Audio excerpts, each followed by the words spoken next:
Hi, Jeff from PrintNinja here, and we're going to take another look at some insider book production tips. So we're going to break out this Kickstarter that I backed from Dark Horse Books and look at all the specialty features they included in this. And this is The Art of Star Wars, A New Hope, the manga by Hiso Tamaki. And this was originally produced as a manga-sized book back in the 90s. And Dark Horse Books has reproduced it here in these luxurious, oversized artist editions. And today we're going to look at 5 things related to this project. We're going to talk about foil stamps. We got a unique one here that we're going to talk about in terms of what kind of choices you have when you're selecting your project. We're going to look at uncoated paper, why you would want to use it. And then we're going to talk about floating spine versus fixed spine. I'll show you a couple examples of that. And then we're going to talk about tip-in images and how those are used. And then finally, we're going to talk about what an artist edition is. And so to get started with artist editions, so artist edition will have the original size that the artist created it in, but it's also going to be a pure scan of the board it was produced on. So you can see the paper tone. You can see things like the blue lines that denote the bleed or the trim. And then you can see kind of where the tone, comic tone that is used here, where it ends and where the line art begins. And you can also see some really cool things like some pencil notes here around the text that was pasted in and the edges of the sheet where the text for the Japanese was pasted in here. And you can see some cool stuff like whiteout that was used over the top of some of the line art and over the top of some of the tone. Get an up close look and see exactly how that artist produced that stuff. And it's really the next best thing to seeing that artwork originally up close in person. So look at all this stuff. I mean, look at the way he's depicting Vader here. Tamaki's interpretation of Vader just knocks my socks off. It's absolutely amazing. And to see, you can feel the artist's hand inside of these images when you can view it in this format. And so that's what an artist edition is. Now, another component of this that helps capture that artist edition feel is the paper choice. So they've gone with an uncoated paper here. And so that means there is no varnish applied to this paper. It's not coated with any kind of gloss or matte finish. It is just the raw paper. And so that is very much what that Bristol board that the artist put it down on originally would also look like. That surface is an uncoated paper. And so you get a real feel for how the original looked like in this response. So great way to use uncoated paper. And also smells great. The combination of uncoated paper and offset printing inks has a very specific scent to it. And it's a perfume for many of us that love books. It's my preference actually to use uncoated paper even for full color artwork. I just love the earthy, natural look that it has, the tones that it gets. It's very warm, and I find it just to be a very cozy feel for color choices for books. But let's talk about another thing here. We have 2 volumes of this here. So the whole story was produced in 1 volume when it was originally put out. A New Hope was produced into 1 volume, and this treatment here is giving us the whole story in 2. And I think the reason they did that was, for one, these are very heavy books, and so if you did 1 volume, this would be a 25-pound book to kind of wield.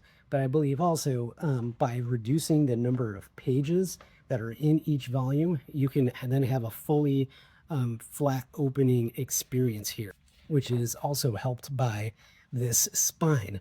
So as you can see here, we've got a floating spine. So what is a floating spine? Well, a floating spine is when the book block of all the sheets here are not glued down to the cover. So the end sheets are glued from the first page and the last page to the cover, but not the spine. And that allows the pages to push up here and then open freely across the gutter. So let me find a example of an image that crosses the gutter here. And as you can see, we're crossing over the gutter, full page spread, and you're not losing any detail in that gap. And so if you had a thicker book with more pages, you might lose a little bit of that as the binding collects all together in the front, especially if you had a fixed spine.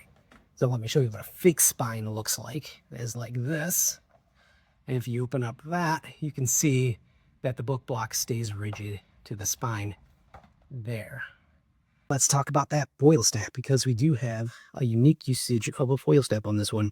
We have it on the cover here, and then on the front and back, that's the back actually, because this is bound backwards like a Japanese production.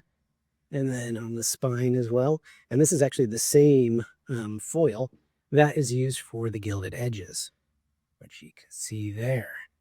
So yeah, when they do foil stamp, they're using the same foil, whether it's foil stamping a pattern and a design, or if they're doing a gilded edge treatment. So they're using that same color and shade. And so this one at first blush looks like just gold foil stamping, but here is a traditional gold foil stamp. And you can see the difference here. So we got a duller effect here on this one, and maybe like a bronzier color more so than a gold, which is a really beautiful effect. It's more subtle than the flashier high gloss gold version. And the reason I bring this up is because oftentimes when you're talking to a printer about options for foil stamps, you will see some options that you have. This is what we send to customers, the foil colors represented here. But that's really just a few.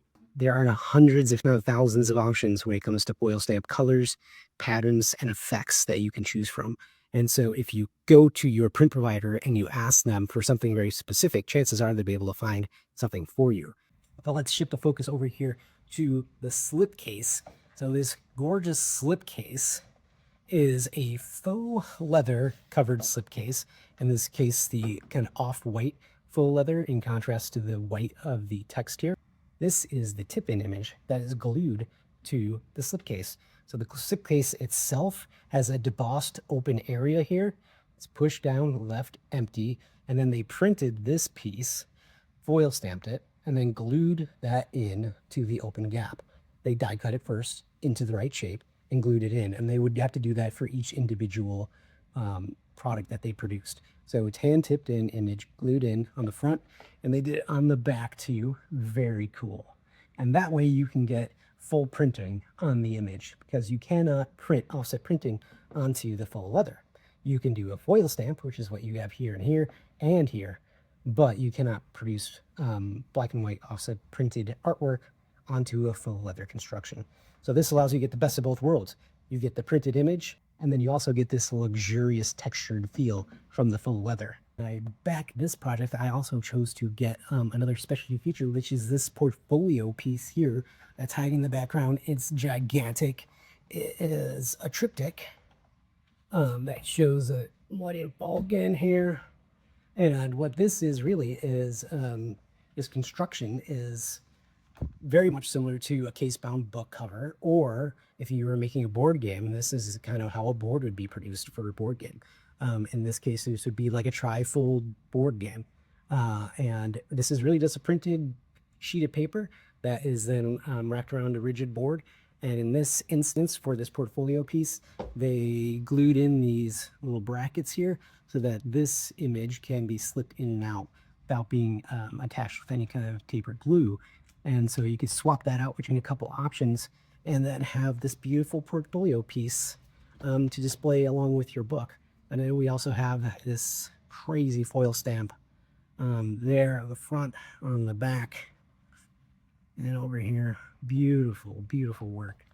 So we have a lot of deluxe features here, and having the vocabulary to know what makes up all this stuff helps you figure out what you want to ask for when you're talking to your print provider for your custom project. So I hope that helps. Thanks a lot for stopping by, and I'll see you next time.